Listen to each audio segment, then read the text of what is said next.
बहुत साल पहले एक छोटे से गांव के बाहर एक पुरानी हवेली थी। गांव वाले कहते थे कि उस हवेली में चुड़ैल रहती है। रात होते ही वहां से अजीब सी चीखें, रोने की आवाजें और कभी-कभी डरावनी हंसी सुनाई देती थी। गांव के लोग इतने डर गए थे कि वहां से गुजरने तक की हिम्मत नहीं करते थे। गांव में 3 बच्चे रहते थे, मोनू, सोनू और पिंकी। तीनों बहुत शरारती और जिज्ञासु थे। हर रोज हवेली को दूर से देखते और आपस में बातें करते। मोनू कहता, पक्का अंदर चुड़ैल रहती है। पिंकी डर जाती और कहती, हमें वहाँ नहीं जाना चाहिए।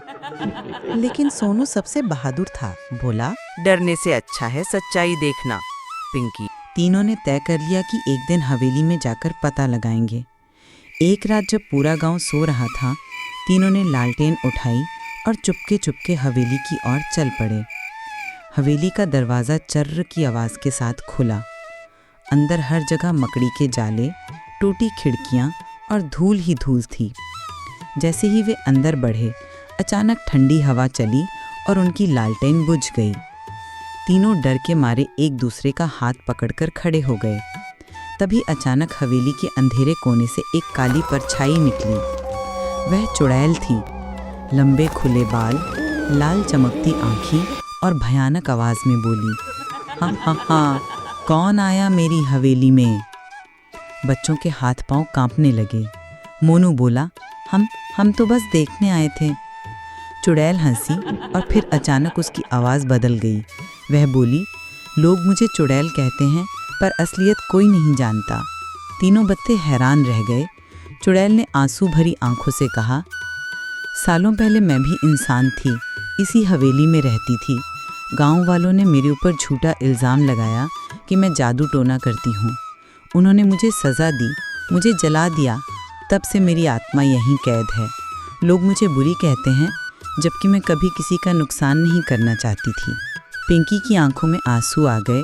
उसने धीमी आवाज़ में कहा, तो आप बुरी नहीं हैं, आप तो बेबस हैं।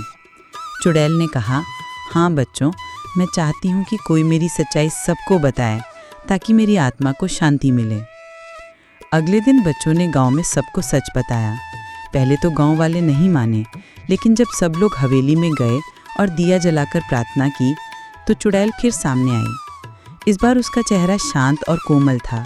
वह बोली, धन्यवाद बच्चों, तुमने मेरी सच्चाई सबको बता दी। अब मेरी आत्मा को शांति मिलेगी। इतना कहकर चुड़ैल आसमान की ओर उड़ गई। हवेली का अंधेरा मिट गया और चारों तरफ उजाला फैल गया। गांव वाले हैरान थे कि जिसे वे डरावनी चुड़ैल समझते थे, वह दरअसल एक बेबस आत्मा थी। उस दिन के बाद गांव वाले हवेली से नहीं डरते थे। वहां मंदिर बना दिया गया और सब लोग समझ गए कि डर अक्सर हमारी गलतफहमी से पैदा होता है और सच्चाई का सामना करने वाला ही असली बहादुर होता है।